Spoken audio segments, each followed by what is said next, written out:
So normally in certification, environment is very important to us. So we make sure normally our water sources are protected.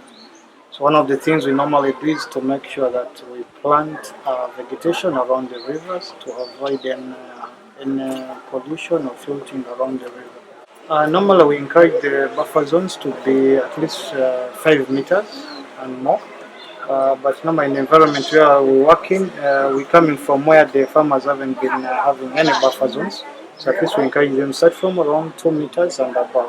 Dried rooibos will get pasteurized to avoid any possible contamination. At this stage, they might be blended with other ingredients, depending on the recipe, and they are bagged for export worldwide.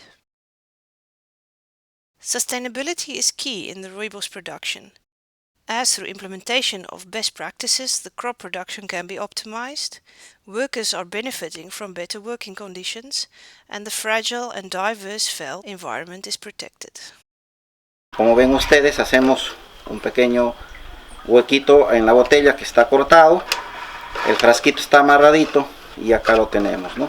Vamos a instalarla en el cafetal considerando una altura de 1.50 aproximadamente, como ven ustedes, sin maltratar la plantita.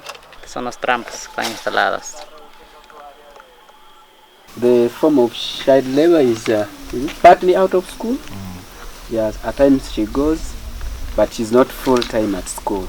During first time she was in school, and now when we came in for inspection, the whole of this second time she was out. Probably no, the reason being that she has been sent out of school due to that she lacked scholastic materials, and the grandfather couldn't provide as per now. Mzee is saying there are many ways that I could do to take these kids back to school, but due to my old age, I cannot afford joining VSLA, and the only thing I can do is to improve on my coffee field. That is the way I can get much money to take these kids back to school. Based on the topic that I'm treating, like I said, there were good working conditions in the farming area. Then I will use 2 farmers or 2 participants and I give them the role. One will be the owner of the farm, the other will be the operator, the one will be taking care of the farm.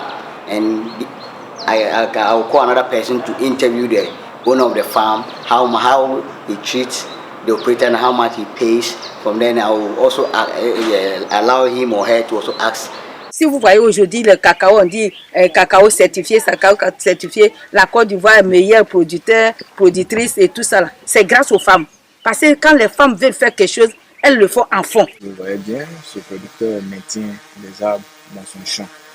Et l'avantage qu'il a pu obtenir cette année, c'est qu'avec la forte sécheresse, les arbres ont protégé ces plants.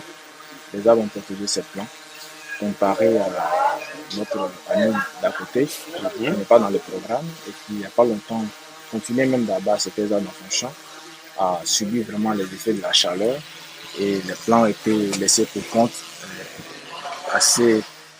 qui ont souffert vraiment de cette chaleur-là. Et comme vous le constatez, voilà, il y a eu beaucoup de mortalité de ces plants. Almost 3/4 of the world's hazelnuts come from the Turkish Black Sea coast.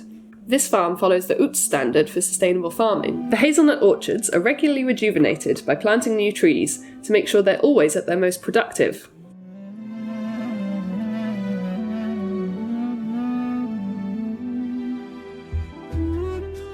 The plants are distributed evenly, leaving space between the trees. Together with pruning and weed control on the ground, this allows better air circulation. This in turn means less risk of parasites and fungi and a lower temperature, and therefore higher yield per tree.